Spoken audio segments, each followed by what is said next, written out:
kami ngayon sa isang marker ng Ian, historical, Giwan I should say.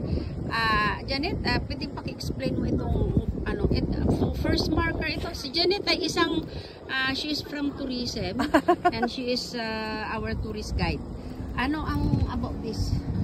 Bali, this is the first marker sa route ni Magellan when nung dinodiscover niya yung ano, hinihanap niya yung Spice Islands. So, this is Samar Leyte, di ba? So, that's why. The first, di ba yung alam natin is Magellan landed March 16. Yes. March 16 is the sightings of the first two islands. So, the island of Samar and the island of Suluan. So, sa 36 na markers na nilaunch nung 2021, nung 500 years na celebration, ito yung pinakaunang marker na nilagay.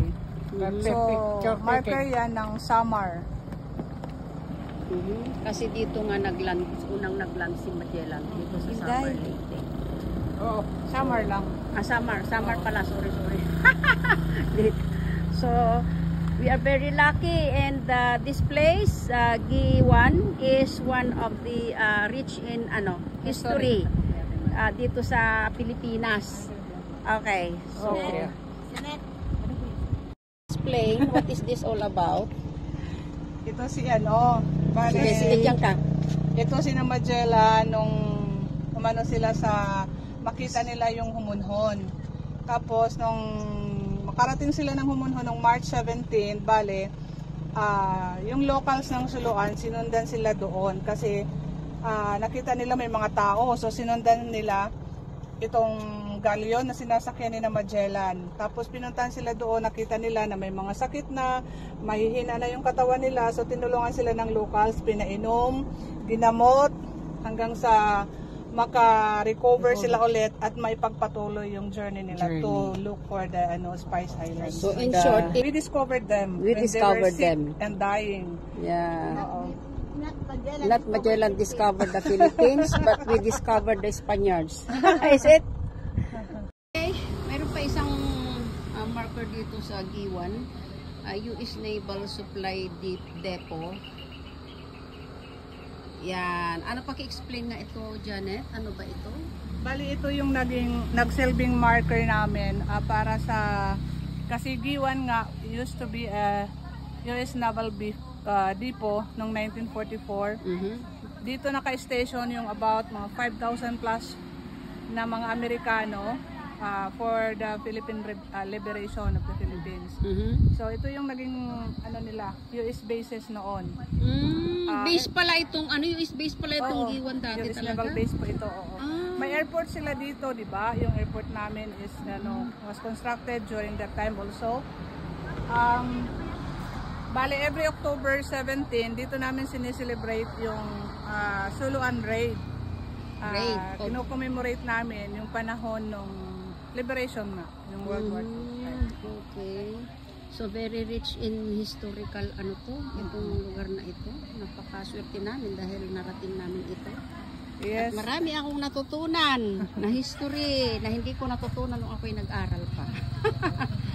Ng mga Amerikano. So, dito sila nakatira. Mga concert huts ito before. So meron pa yung mga ano itong lugar na ito? Anong kaya nga ginawang marker ito dahil yung isang marker doon, yung sa may flagpole, marker yon para sa dahil ang Giwan ay naging US naval bases din nung panahon ng liberation.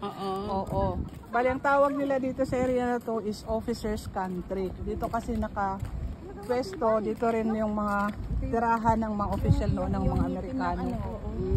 Kaya kung makita mo sa kalsada, ayun yun yung mga traces pa ng mga kanyon nila. Tapos yung konti para yan. Traces ng mga yung mga kadena ng mga kanyon. Oo. So papunta kami doon sa gawa pa nila ito. Saan yung nila noon, yung kampo nila noon? Dito, itong area na to. Itong area na ito. Ito going to the, so yun yung pinanggalingan natin. Yung marker. So ito pala yung lugar kung saan may kampo ang mga Amerikano during the liberation. Papunta ka rin. Malapit ito sa dagat.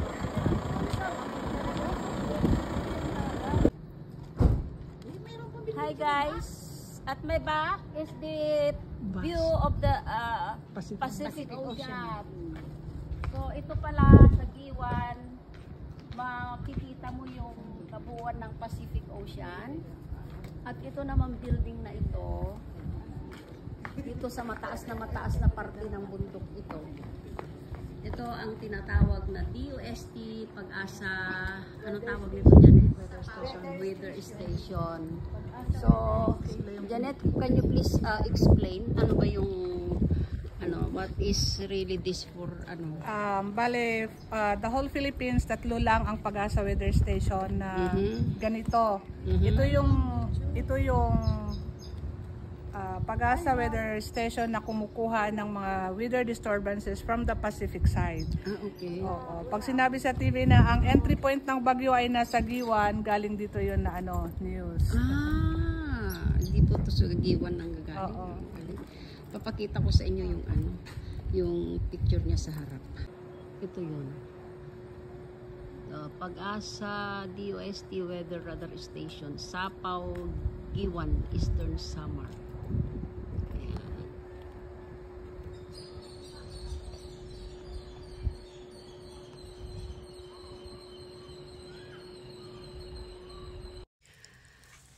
Before I used to hear this song on March 16, 15, 21, when the Philippines was discovered by Magellan.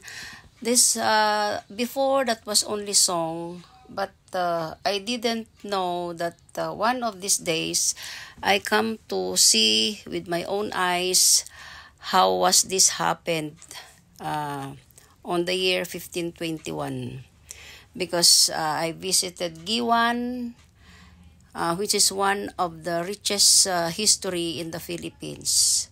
So going down memory and history lane, exploring Giwan, a town situated at the southernmost tip of Eastern Samar, a tourist destination like no other. Why? Because it is a tourist destination with a history. Magellan and his men landed in Homonhon, an island barrio of Giwan, on March 16, 1521. So very rich in history, from the Spanish times to the Japanese times, then to the American times, till our liberation in 1944.